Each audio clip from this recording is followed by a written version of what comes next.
कभी सोचा है एक छोटी सी पलतू बिल्ली भी आपकी जिंदगी को कैसे बदल सकती है? मैं भी यही समझता था कि बिल्ली सिर्फ एक जानवर होती है, क्यूट, फ्लफी, थोड़ी सी नॉटी, पर बुस एक पेट ही तो है, राइट? लेकिन मेरी सोच तब बदली जब मेरी जिंदगी में मिश्की आई। और अगर आप सोच रहे हैं, मिश्की ये कौन है, तो जरा रुकिए, कहानी अभी शुरू हुई है। वो सर्दियों की एक शाम थी, जब गली के कोने में एक छोटी सी बिल्ली सूखी रोटी के टुकड़ों को चाट रही थी। उसकी आंखों में भूख, थकन और कुछ ऐसी बात थी जो दिल को छू गई।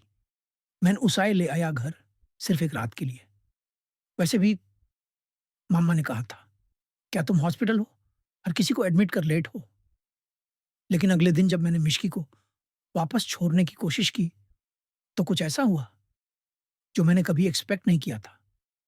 मिश्की मेरे पीछे घर तक आ गई, बिना आवाज किए, बिना शिकवा किए। उसकी आंखों में सिर्फ एक सवाल था, मुझे फिर से अकेला क्यों छोड़ रहे हो? और उस दिन से वो सिर्फ मेरी बिल्ली नहीं रही, वो मेरी रूटीन बन गई, मेरी खुशी का सोर्स, मेरा स्ट्रेस बस्टर और एक ऐसे फ्रेंड जो कभी कुछ मांगती नहीं थी। लेकिन जब सब कुछ ठीक चल रहा था, एक दिन मिश्की गायब हो गई। मैं हर जगह ढूंढता रहा, गली के कोने, रूफटॉप्स, डस्टबिन तक। उसकी खाली बास्केट देखी तो दिल का एक टुकड़ा उसी में रह गया।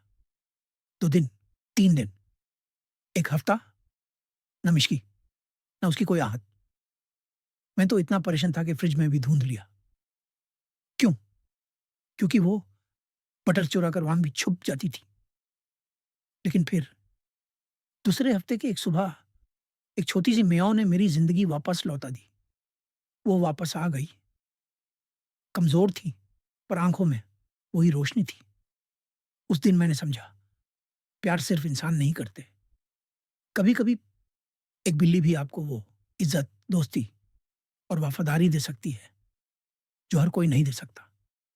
मिश्की ने मुझे पेशेंस सिखाया, एम्पैथी सिखाए, और सबसे जरूरी, तो अगर आपके घर के पास कोई बिल्ली भूखी हो, सिर्फ एक बार उसे मुस्कुरा कर देखिए, शायद आपकी जिंदगी भी बदल जाए।